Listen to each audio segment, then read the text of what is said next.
Welcome back, everyone, to the Geeks, Geezers, and Googlization Show, the home of Googlization Nation, where we talk with HR and business thought leaders about the crazy shift going on all around us and explore the disruptive convergence of technology, business, and people. Here are your hosts, Ira Wolfe and Jason Cochran. Hey, welcome back, everyone, to another episode of Geeks, Geezers, and Googlization, a show from the People Forward Network. I'm Ira Wolfe, and thank you for being part of Googlization Nation. And I'm Jason Cochran. If you think this is just another podcast, think again. We are the voice of crucial conversations confronting business leaders and people today. And our goal is to bring you ways to reimagine tomorrow and explore the impact of the convergence of business, technology, and people. Ira, many of our listeners might be familiar with the popular sci-fi TV series Doctor Who, but today we are excited because we have Dr. Why, Gary Sanchez, the founder of the Why Institute, and he's joining us on the show today to discuss this hot topic of purpose and discovering your why. And it's not a hot topic because we say it is. It's because it's the question on nearly everyone's minds these days with the Great Awakening. It's just causing them to reimagine the work they do and where does work fit in their lives. And one of the things that a lot of people, I think, are discovering is that work can and should be so much more than just an activity that helps someone else get rich off of your time and talent. And you know, it's ironic. Companies often open their wallets to the tune of nearly $100 billion each year for market research so that they can better understand their prospects, their customers, and their competitors. And executives believe this is simply the cost or the table stakes to do business. But if we turn that inwardly toward better understanding your employees, it's a significantly lower spend, and it's often viewed through the lens of how much is this actually costing us to do this with our own employees? But before we go any deeper on that, we want to share our Perfect Labor Storm segment before we get to Gary. And just as a reminder to Googlization Nation, on each episode, we focus on just a few disruptive, surprising, or worrisome trends that we believe that you should know about. And no surprise, today, these things are going to tie into purpose. So here is some Perfect Labor Storm data, and this is from Gartner. And here we go. These might shock some people.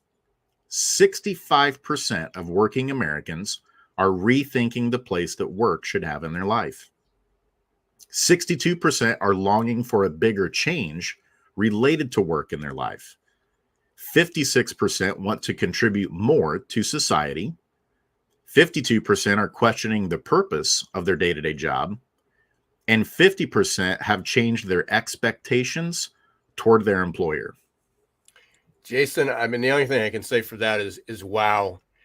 We keep hearing more and more stats like that. And I'm a stats guy. I've been doing this. That's how I started my Perfect Labor Storm way back 25 years ago, just tracking all these trends. But I guess I've been around long enough that I've earned the right to be cynical. That's what older baby boomers can do.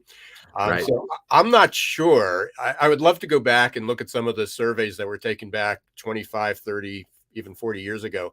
And I'm not so sure that that's changed a lot other than people are doing something now. They're literally acting on that. It's not that when I retire, I'm going to do what I want to do. I'm going to find my why, or that just wasn't part of our parents and our grandparents and our great grandparents' conversations, but it is now. And, but saying you're going to do something is where people get stuck. It's that people want to pursue their why, their purpose. They may not know what it is. So that's the first step. And then the second step is, how do they do that? And you and I talk about that with all our guests every week, about adapting and about going from that fixed to a growth mindset, because it takes courage. You know, we've talked to our guests, to many thought leaders about that. And it takes courage and it's scary. I mean, it's not only scary about the unknown and the future and uncertainty, but if you don't have that why, if you don't know why you're doing it, and then you also don't have some guidance how to do it, it's going to be really tough. So, you know, for an example, 65% of working Americans are rethinking the place. That's what Gardner said, that are rethinking the place that work should have in their lives. The rethinking part, I agree with. The should, how that work plays out, what that looks like, what that next role looks like, especially if people are thinking of changing their career. People need some guidance. So I'm super excited about what we're going to be talking about today for many reasons, other than Gary and I came from a similar career path, and we left because we did find our why and we figured out how and what to do.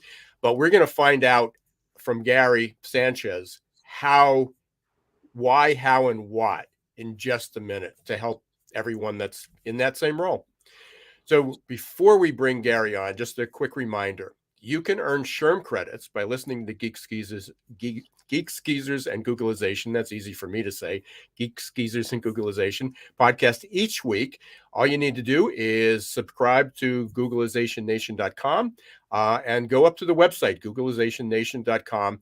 Upper right side, under podcasts, there is a link for a quick survey to make sure that you actually listened to the podcast, what you might have learned, and then we will send you an activity code, and you'll earn between a half and a full credit, depending on how long the episode was. While you're there, if you're not a member of Googleizationnation.com, please join. It's free. And when you have time, when you finish listening to this podcast, please rate and review it on Apple or Spotify, iHeart, Amazon, wherever you listen to podcasts. And we really appreciate everybody being part of Googleization Nation and listening, because we are now very, very close to being in the top 2.5% of all podcasts in the world. So that's quite an achievement, but we can't do it without you. We can talk without you, but we can't achieve that position.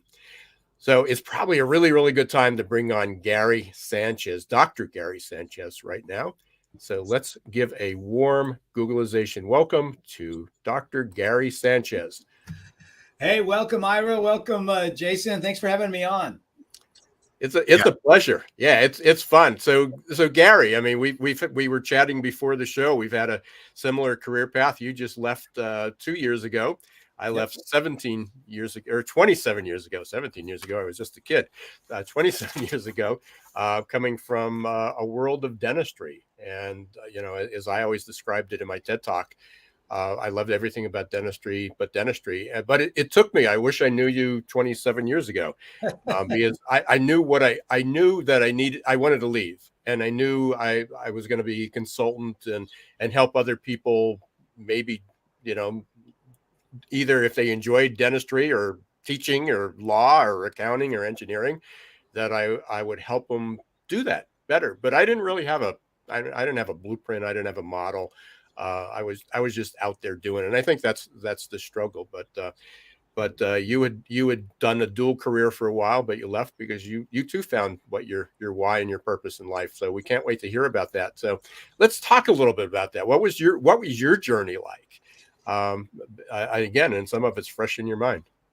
Why don't what I think we ought to do is start back in high school, because think about high school when you're asked, what do you want to do with your life? Right? What was our typical answer, or most people answer, right? I don't know, which is what I answered. I don't know what I want to do. Where do you want to go to college? I don't know. So you end up going to college, at least I did, just where some of my friends went, where I thought I was going to have a good time. Then you get into college and they say, okay, Ira, what are you going to major in? And you're like, well, I don't know. How am I supposed to figure that out? And there's no real way to do that, right? And so then you just pick something that maybe you got a good grade in or seemed interesting. And once you've picked your major, it's like, well, what are you going to do with that major? And that was my journey. I didn't know what I wanted to do. I had no way to figure it out. I had nobody to help me. I went and saw counselors, but it wasn't really very useful. It was just like, what are you good at? And so I went off to dental school by default, because my dad was a dentist and I wanted to see if I liked it. How about you, Ira? Why did you go to dental school? That's a good question. And my path was almost the opposite of what you did. I've shared this story and other people might have heard it as well. But in fifth grade, as a Wolfe, I was near the end. There was only I think there were 2 or 3 kids after me, my best friend, Bobby York and Bobby Zimmerman. I think that was it. So I was in the back of the class, and the teacher said, what do you want to be when you grow up? And everybody stood up around the room. And I think whatever. They were going to be painters and coal miners, and maybe some people had professions, teachers. And I got there, and for some reason I said, I'm going to be a dentist. I really don't know why. There was one of my other friends, his father was a dentist, and he had a good lifestyle, so that's probably what I picked. And I was just too stubborn. Every year then it's like, oh, do you still want to be a dentist? You're in 6th grade and 7th grade and 8th grade. You still want to be a dentist? And you go, yeah, I'm going to be a dentist. And I wasn't exposed to anything else. That was sort of the path. And everybody then focused my career around that. And, what colleges you go to in dental school. So I sort of just fell in line and did it. But which was also funny. My mother forgets that she did this. She'll be 99 soon. Not that but she always denies that she did this. The first day I showed up in college, I said, I'm changing my major to go into business, because that was ultimately my passion. And her response was, then you're not going to this school, because this was it was a pre-med factory or school. And she said, you're going to go to a school that's better in business.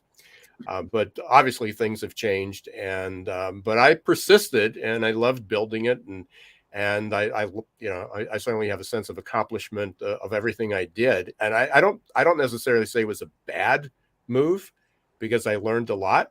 But again, it's an expensive experiment of how do you go through all that and get there, and then you're in your 40s and go, nah, I'm going to walk away from it.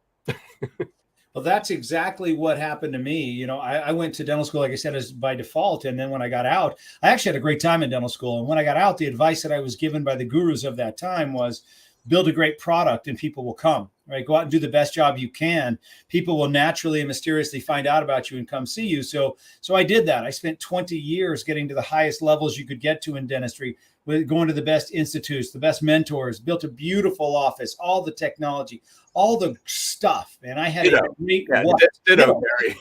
Yeah, I had a great what, but I didn't know my why. I was just doing it. And I got lumped in with everybody else who said, yeah, I'm a dentist too. And so while you and I did it at a different level, if somebody said, what do you do? And I say, I'm a dentist, I got lumped in with everybody that said they're a dentist. And I became very disillusioned. My practice wasn't growing like I thought it was. I wasn't having the fun, the success that I thought I would. And I was ready to quit. And you did. And I kept persisting. And so I ended up going out and hiring a coach. I hired a guy by the name of John Assaraf. I don't know if you're familiar with him. He was in the movie The Secret. And through him, I learned how to use the internet. I learned how to do websites and drip campaigns and SEO. And I learned how to tell the world all about what we were doing, all these amazing things we were doing. But the only problem was I didn't know what I was going to say. And so since I didn't know what to say to separate me from everybody else, I just stayed quiet until one day I heard John Assaraf interview Simon Sinek, who wrote the book Start With Why. So for those of you that are not familiar with it, Simon developed this golden circle concept that has in the middle why, and the next ring out how, and the next ring is what. And what Simon talks about is he said, everybody knows what they do. I'm a dentist. I'm a talk show host. I'm a chiropractor, whatever that is. Everybody knows what they do. Some people know how they do what they do. By how, I mean, what are those proprietary processes that you think make you different? But very few know why they do what they do. And by why, we mean what's your purpose, what's your cause, what's your belief. And he says it's the inspiring companies like Apple, Southwest Airlines, Harley Davidson, inspiring people like Steve Jobs and Martin Luther King that start with why, then tell you how they do what they do. And lastly, what it is they do that connects to you in a completely different way that allows you to make a decision because it feels right. And so when I heard that, I said, that's what I'm missing. I got a great what, but I don't know my why. And so I became obsessed with discovering my why. I called Simon. I said, Simon, I need you to help me discover my why. So he and I spent about 8 months together going back through my life looking for clues as to why I do what I do. And when I finally figured it out, that my why is to find a better way and then share it, my life made a lot more sense to me. I've got lots of patents and products and inventions that are all better ways of doing things. So I went back and figured out what Simon was trying to do, and I made it better. So instead of taking 6 or 8 or 10 months, I could help someone discover their why in about an hour. And I applied all of this to my practice, and my practice took off. And we went from just getting by to having abundance. which was a heck of a lot more fun. And so as my practice took off, I started getting calls from other dentists that said, hey, how did you do that? Will you help me? So I started helping them discover their why and then build their messaging, marketing, branding, all based on their why, and their practices would take off. And I did this for about 150 dentists. And I started getting calls from lawyers and chiropractors and financial groups, and businesses kept getting bigger and bigger and bigger. And now I've done this with, thousands of companies and hundreds of thousands of people. So much so that I've been able to develop the software that you guys used to go online and discover your why, and recently discover your why, how, and what with our WHY.os software. And so now, like you said, 2 years ago, I left my dental practice, and now all we focus on is bringing the why to the world, impacting 1 billion people by helping them discover their why, how, and what. Because that's when they'll have that clarity and that certainty and that confidence to move in the right direction. I know that was a mouthful, and that was the quick version of bringing you up to speed with how the heck did I get here. But I think now people have a little bit of a sense. So we can go wherever you want from there. And it's a great story. It's not just the two of us. I mean, there's Jason, Yep. This wasn't how you started out. But ultimately, when there's a really, really good book, and I'll just mention this, and then we'll continue on. But it's called The Adaptation Advantage, and my passion helping people adapt to the future, not just the future of work, but that's what this is about. Another tool to be able to do that. But there's a chapter in there and talks about the dumbest questions we can ask anybody and ask kids, and I'm very conscious of this now. But one is the very first thing that we do when we meet somebody is go, "What do you do?" And people define themselves by their job title, and then they get stuck, similar to what I did and what you did. And we found a way to we had the courage and the gumption to go out and do something different about it. But a lot of people are struggling because they're stuck there. And then other people say, but you invested all that money and time, and you went to college for that degree, and now you're not going to use it. And there's only one, there was a study that just came out. There's only 1/3 of college students that are actually using their degree for the jobs that they had. The recent grads. So people are on that path. And so it's critically important. But I think I often say that the pandemic didn't create the future of work. I know a lot of people want to point fingers at it and blame the pandemic for, all this confusion and disruption. The reality is it just pulled back the curtain, except for one thing. It really did. I think it did. It was a catalyst for a tipping point of people said, I'm going to do something different. I had a year or two to mull over this, to sit at home, to think about it, to get my priorities straight. And I'm going to do something about it. But so interested to hear about. So how do people find their why, first of all, for people that are thinking like that? And the second is how do they find their how? Because that's where I really think people are struggling. Yeah. So let's talk about that for a minute, because there's a couple different types of whys. Often I'll run into somebody and I'll say something like, they'll ask me a little bit about what we're doing. I'll say, when you know your why, what you do has more impact. And they'll say, yeah, I know my why. I agree with you. I know my why. And I say, really? Okay, well, what's your why? And they'll pull out their phone and they'll show me a picture of their kids on their phone and say, this is my why. This is why I'm doing what I'm doing. Or they'll show me a picture of a little red dress or something and say, this is my why. I've got to get into this dress for a wedding in 6 months. And so that's why I'm working out so hard the way I am. And so what that is that why is short-term motivation for doing something the way you're doing it. And when your kids grow up or the wedding passes, then the motivation goes away. And so what I'm talking about is more of a why you do what you do everywhere you go, not just at work, but at home. And it's much more profound. It's, that special thing that you have when you're living your why, you're in your lane, you have unlimited energy, you're living your passion. And that's the why that I'm talking about. And so it took me a long time to figure out my own.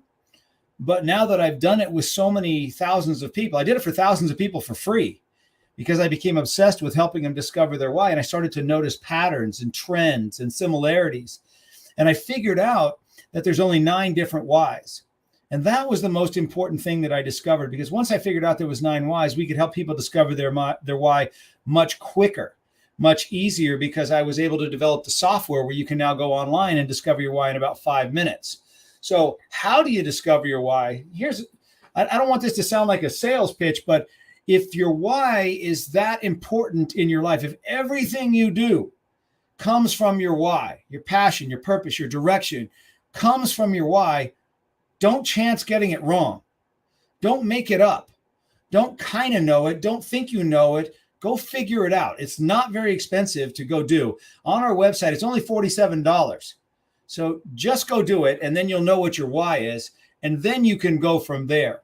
But like you said, then there's how you bring your why to life.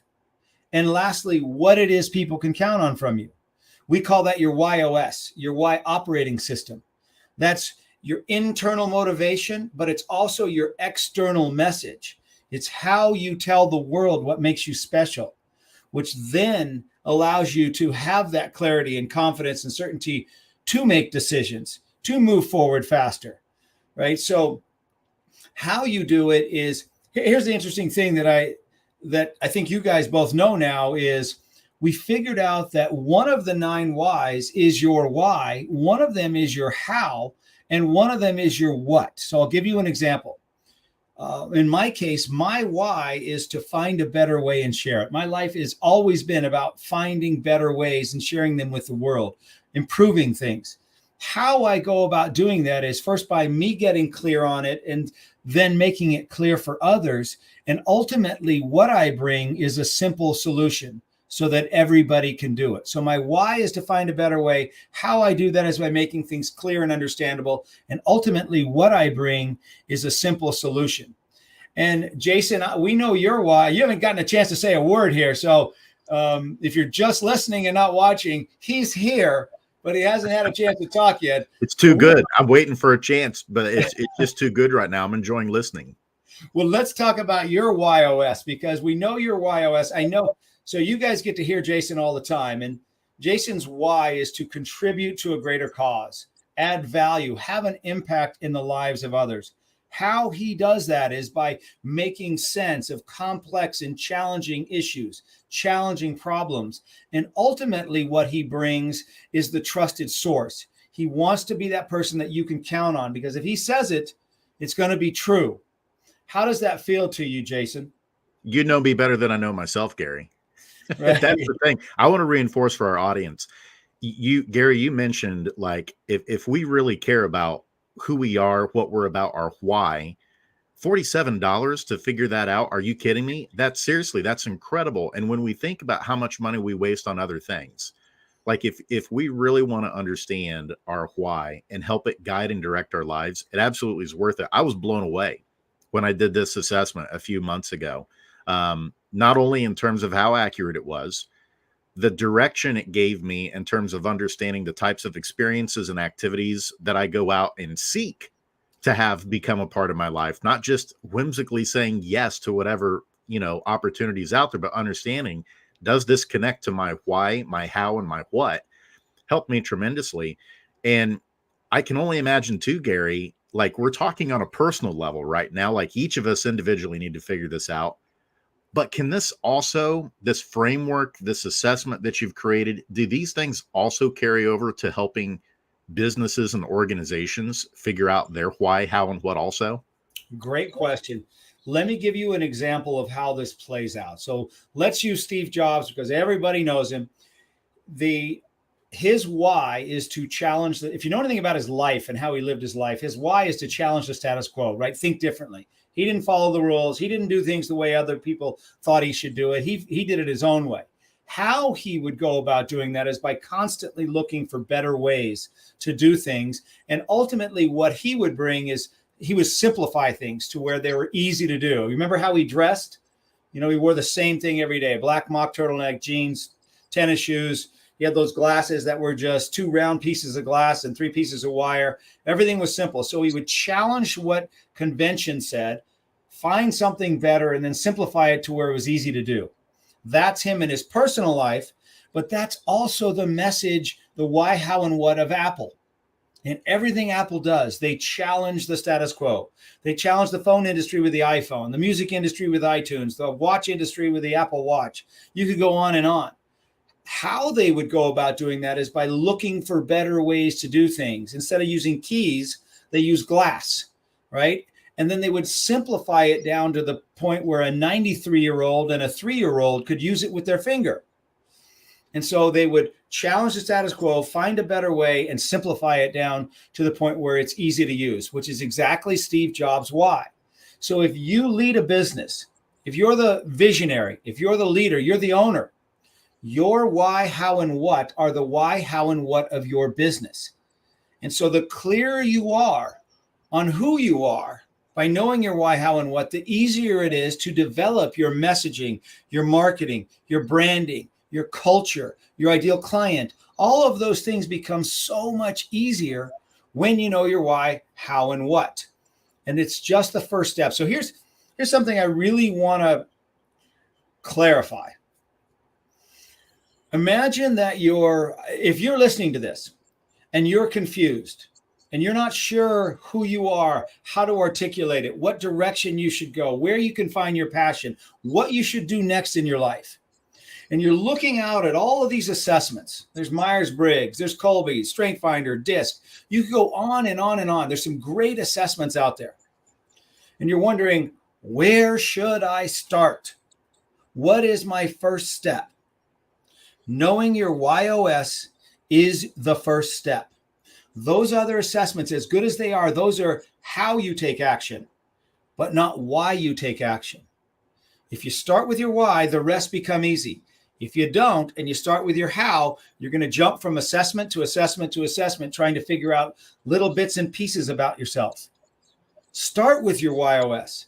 The rest becomes so much easier. If you don't, it's very hard to do. So hopefully that made sense, but really where you start is with your why. You know, and there's so much. I mean, Jason and I speak about this all the time, and I'm sure you do it indirectly. But every HR conference you go to, every business conference, everybody's talking about transforming their culture, aligning the people with the purpose, making sure that everybody's connected. Jason has the 4 connections that he talks about. And then we talk about employee experience. If you don't understand, if the organization can't articulate their why, and the employees, and the employees don't know what their why is, and the management doesn't know what the employee's why is, how do you even make that alignment? I mean, it's like we're giving you the map, and your alignment will be whatever we tell you it will be. You'll follow this path, and then they don't understand why people are, you have these crazy numbers from Gallup coming out that 57% of employees are not thriving and not engaged. It's way beyond not engaged anymore. It's not thriving, and 19% are miserable. I mean, how do you run a company like that? And you go, but we're trying to improve our culture. Well, if you don't understand the why and help people get there, and I think that's the biggest takeaway that I had from following you and reading is like, okay, you get the why, but you don't get the how. If you don't know the how and the what, then we're stuck. And we've got a lot more to cover, but we got to take a quick break here. You're listening to Geeks, Geezers, and Googlization. Thank you for being part of Googlization Nation. We have just an awesome conversation going on here about the why with Dr. Gary Sanchez from Why Institute. Reminder, if you're listening and you want SHRM credits, you can go to Googlizationnation.com. Upper right, hit on podcast, download the form, send it to us. We'll send you an activity code. But we're going to be right back. We're going to have a short break, and this fits in really well. We're going to hear a little bit about adaptability, and we will be back in 1 minute. For most of us, change is freaking terrifying, and unfortunately, there's no app to adapt. That might change in the not-so-distant future, but for now, we're on our own. That means we can either accept our default future or reimagine our tomorrow. For those of you who choose default, good luck. Just remember, there's no pause button for change. You can't turn back the clock, and there's no get-out-of-jail-free card in this age of perpetual uncertainty. Like it or not, change will happen all around us. And that change is not becoming just more disruptive and frequent, but volatile, uncertain, complex, and ambiguous, or VUCA. Fortunately, You can make change work for you and turn it into your personal and competitive advantage.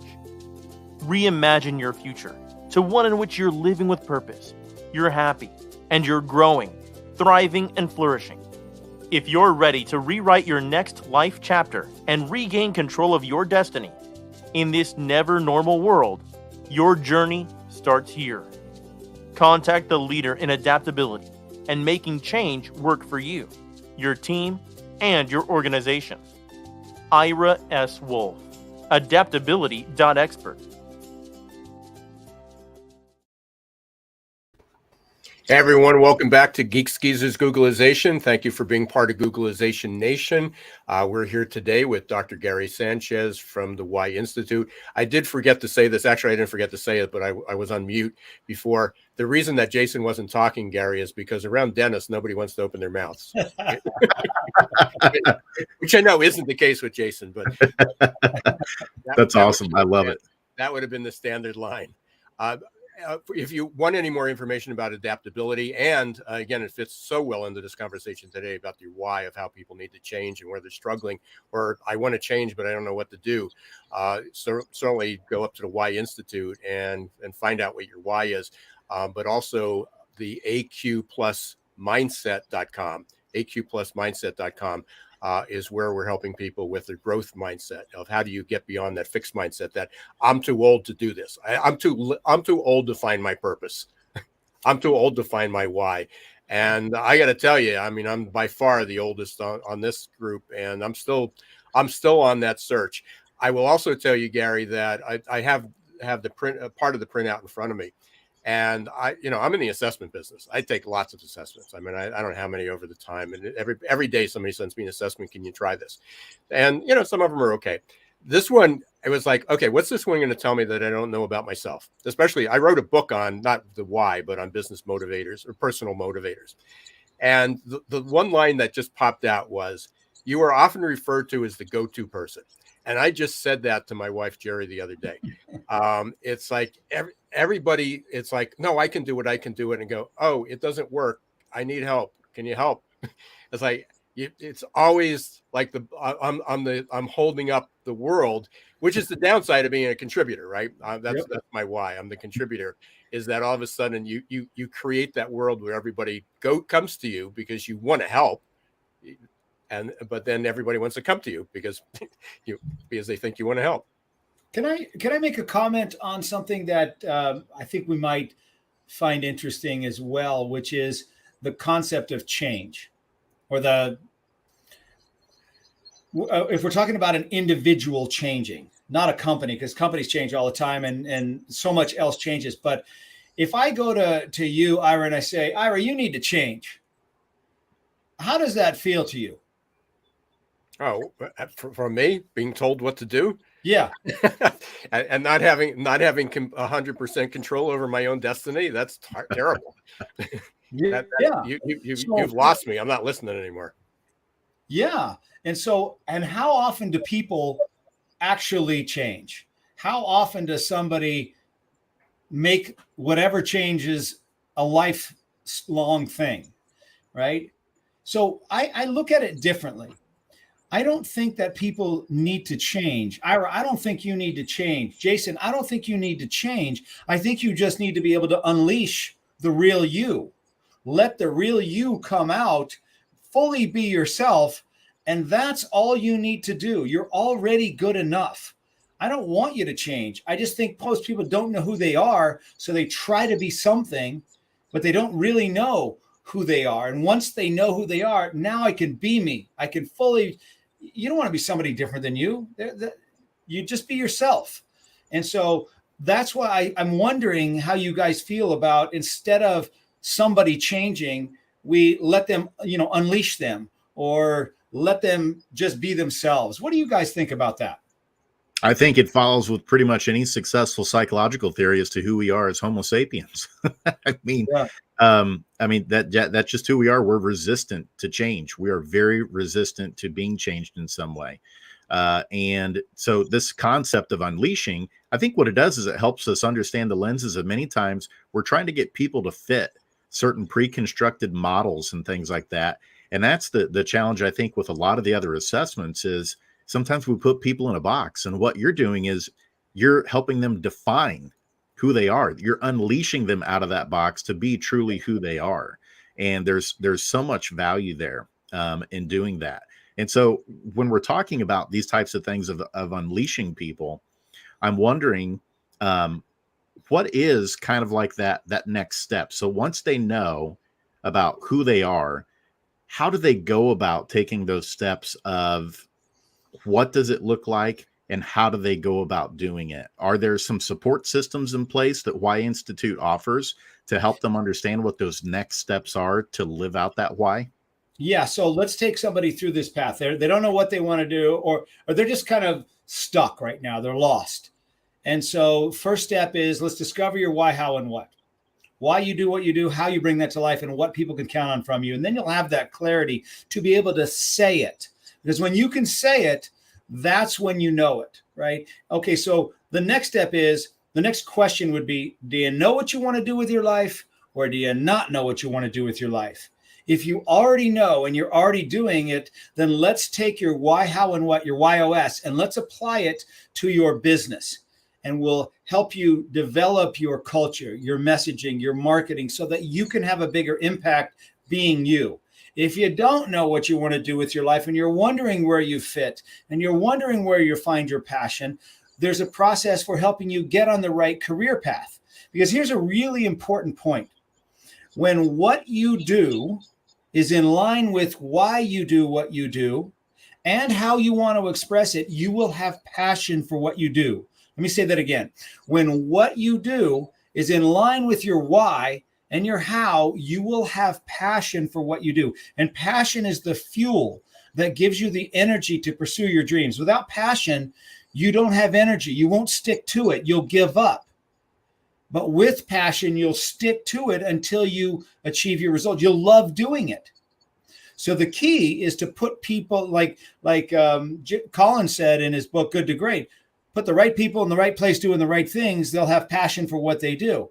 That's a great concept. Well, how do you do it? Well, you do it when you know somebody's why, how, and what. So Ira, if I put you in a position where I said, Ira, I'm looking for a bookkeeper. I'm looking for somebody that can just sit in the cubicle there and crunch numbers all day. How do you feel about that? Well, I'm great because that's what my business is. helping people do that. I mean, so I'm not sure about me doing it. Yes. Oh, I've turned it off. I'm walking away. I'm done. Yeah, exactly. But if I put you in a position where you can help other people do that, you can be the mentor. You can be the one that contributes to them, adds value. You use your time and your money and your energy and your connections to help them do better. How do you feel about that? Well, and that's what I did. I mean, that you just described my path. I mean, I wasn't a bookkeeper, but doing the same thing over and over and over again. And fellow colleagues, your colleagues as well. I mean, they love doing that. It's that pursuit of excellence. It's that pursuit of how can we get that shade right, or the crown right, or that procedure just down. And every time it's a new challenge, it's on a new person. They're challenged by that. So, I was bored to death doing that. So if you can put people in the right place, you naturally got out and went to do something that fit you better. But what you can do when you're hiring, when you're building your teams, is if you know their why, how, and what, you'll know the right position for them. There are certain whys that would love to be a bookkeeper. There's certain whys that would love to be in marketing. There's certain whys that would love to be in HR. Not just can they do it, but love to do it. And that's how you build an inspired team. And that's how you help people get on the right career path. Pick a career, pick a path where you get to live your why and how. Oh my gosh, you'll love it. Pick one that you won't get to. You're going to run out of energy and you're going to quit. And that's kind of what happened to you. As good of a career as dentistry is, and dentistry is a great lifestyle. Yeah, I was making a great income and working literally 20 hours a week, 6 rounds of golf a week. That was in my 40s, and that was a dream job for other people. It's like, well, just work 10 hours a day. I didn't want to work 1 hour a day doing that. So you walked away. You ran out of energy and said, I am done. I don't care how good this is, how good this looks. It doesn't fit me. You walked away, and now you've got unlimited passion for what you're doing now, right? Oh, absolutely. I mean, people are it's when are you going to retire? When are you going to slow down? And it's like, I got too many things I want to do.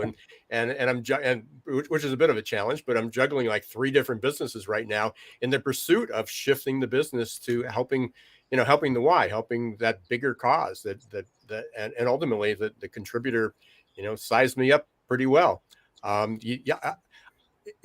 You're never too old for that job. You're never too old working for a bigger cause, a greater cause, making sure other people can succeed. Other people do that, where everybody else is looking at, they got their job title, they got their pension. I only got 9 more years to work.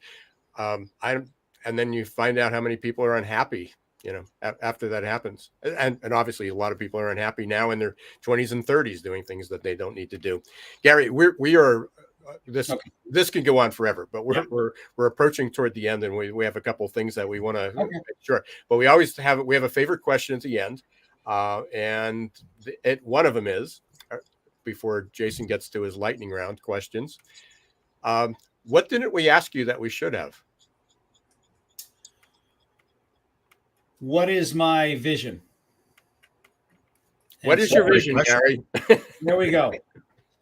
My vision is to be the first step in self-awareness. When people are confused and don't know where to turn or where to even begin, you got to have a first step. Every journey starts with a first step. And to me, this journey starts with discovering your WHY.os. If you just do that first, the rest will be so much easier. If you don't take that step, you can't steer a parked car. You're going to be stuck. So our goal is to impact 1 billion people in the next 5 years, because if you can imagine a world where 1 billion people are living their passion, wow, what an impact we can make. It'd be incredible what we can do. So our vision is to be that first step, and our goal is to impact 1 billion people in the next 5 years. So any help that your audience can give us would be fantastic. Well, a lot of the audience needs help, because the Gallup emotions report that just came out, 2 billion people in the world are working. Only 300,000 are happy in their jobs. Wow. So there's your billion, Gary. You got 1.7 out there. You got 1.7 billion marketplace. There's one other question you didn't ask me. Can I tell you that one? Shoot. Does knowing your why make life easier? So you didn't ask me. You got to ask me now. Yeah, I got to tee that up. So Gary, does knowing your why make your life easier? No. Sometimes it does. Yes, it makes it clear. But in Ira's case and in my case, we walked away from very lucrative situations that we could have just wrote it out. Right? Same thing. I was only working 3 days a week, making great money. I could have just wrote it out, played golf, all the same stuff. But we chose to take a tougher path with more excitement and more passion. Don't you agree, Ira? Oh, 100%. Yep. So absolutely. It could make it easier, but it could also make it more challenging, with the end game being much more fun. And with that, we are ready for the lightning round, Gary. I can't believe that we're already here. Let's start with this one first, just to help our audience get to know you a little bit better, and us get to know you a little bit better on a personal level. Let's say all of a sudden someone drops some concert tickets in front of you. It's like a blank check, and you can write anybody in there. Who are we going to see? You're going to crack up when I say this one, but I really want to see, and they're not together anymore, unfortunately, but I really wanted to see Daft Punk. Oh, yeah. My wife is a huge fan of Daft Punk. Yeah, they're our age. Yeah, they're really good. Wear the helmets. And I always my daughter brought back, 10 years ago, an album that somebody gave her of Daft Punk. And I'm like, who the heck is Daft Punk? And then I started listening to it. I was like, hey, I know that song. I love that song. And I always wanted to see them, and they never came back to tour. Well, we'll just have to go find them somewhere then. Yeah. Make that happen. Yeah. They put a video online of them both blowing up. And so they disappeared. They're just retiring. They're discovering their why. They're That's looking for the next thing in life. That's what they're doing. How about a favorite animal? Is there a particular animal that really resonates with you, or is kind of like your spirit animal? I mean, it would probably have to be a dog. I mean, we just got these 2 new puppies, and just spending time with them. They love you unconditional. They pay attention to you. They want to please you. I don't know that it could be much better than a dog, at least for me. And I think dogs, if you were to, why? yeah, So that's what I was going to ask. Yeah, my Dan, who you guys both know, his daughter was just on his LinkedIn show last week, and she's a pet whyologist. So she figures out the whys of all of the pets. And it's funny how accurate she is. And so she tells us that, you know, for $50, she'll figure out your pet's why, but to do their why, how, and what, it's $150 because she's really got to get to know them. And so she's so funny. But yeah, I think you can. One of ours has the why of contribute, and one of them has the why of make sense. So yeah, we figured that out. I love that. We know. Now another layer of application for understanding the why. It even applies to our animal friends out there in the world too. And last one, Gary, how about just a quick story or memory of transformational impact that has really resonated with you, and seeing how the WHY.os has helped change lives? Is there one that sticks out to you that you want to share? Well, I just did a team WHY.os with a real estate company right before I came here. That's why I have my hat on. But I met this guy that owns the real estate company on a golf trip recently in Mesquite. And, you know, just meeting him, he was a younger guy, kind of a muscly guy, longer hair. I didn't expect him to be much of a deep thinker, just kind of like a, hey, where's the next party kind of guy. And we, over dinner one night, we sat, I had them all discover their why. They were asking me all about it. I said, here, just discover it while we're sitting here. So we did.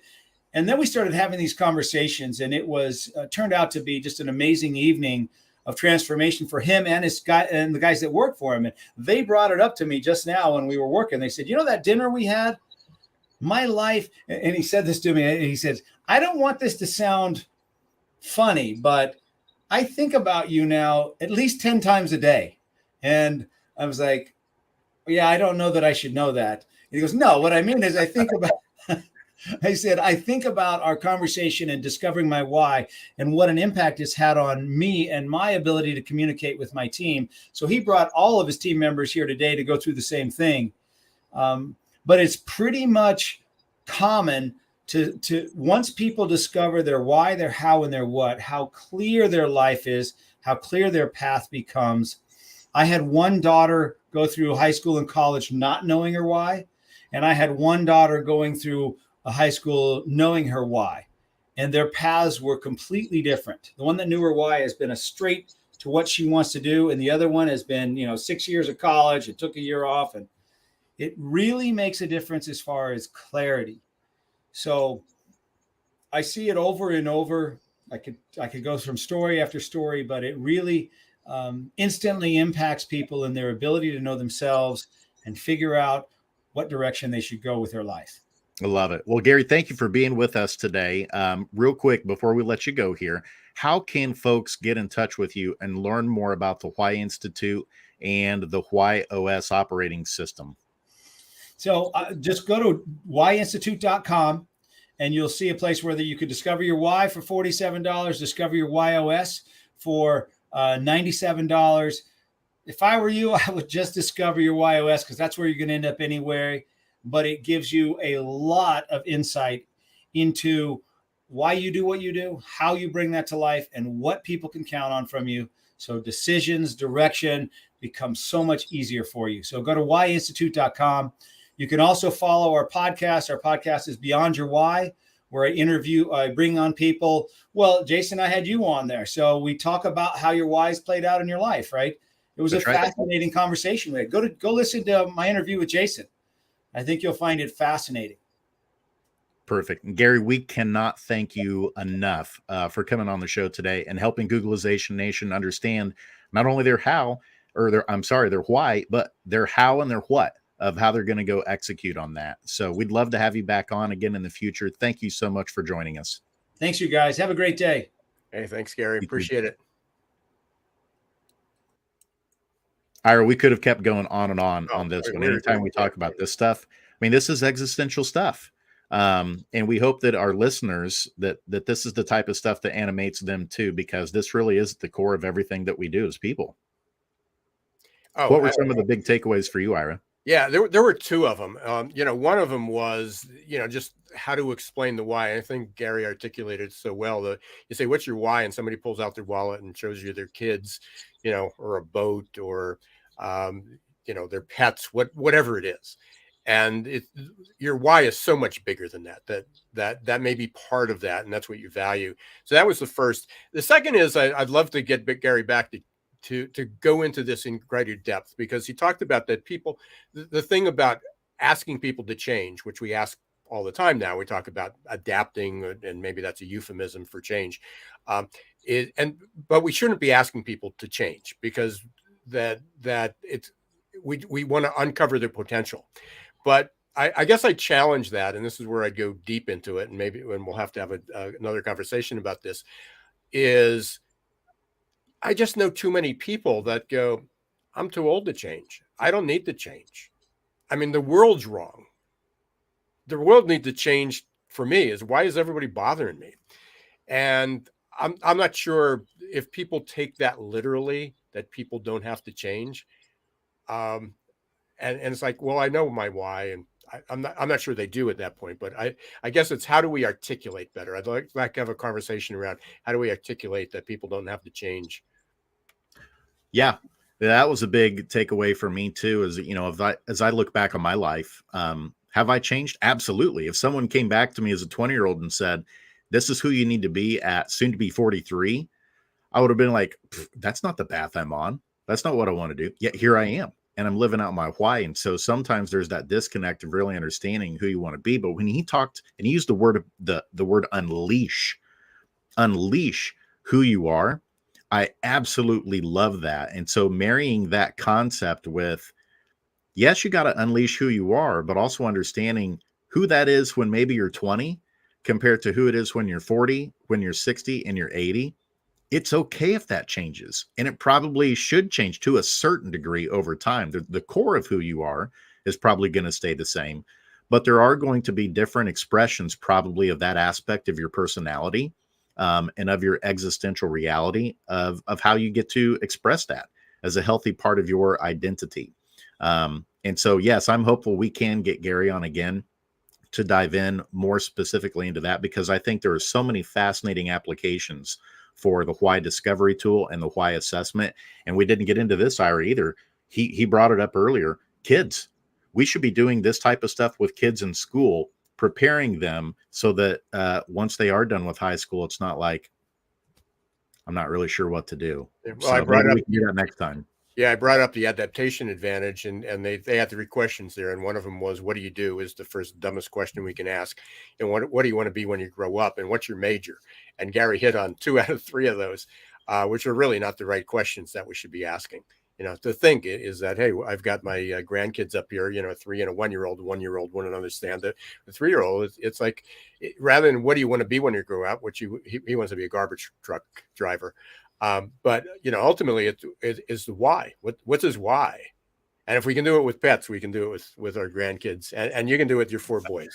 Right? That's right. Absolutely. Absolutely. Well, we've come to the end, Googlization Nation. We want to thank you for tuning in today. And thank you to Dr. Gary Sanchez, Dr. Y, for joining us today. If you haven't, liked and subscribed to the podcast, left a rating, left a review, we would love it if you would do so. And so until next time, I'm Jason Cochran signing off. And I'm Ira Wolfe. Thank you for being part of Googlization Nation. And until next time, don't let the shift hit your plans.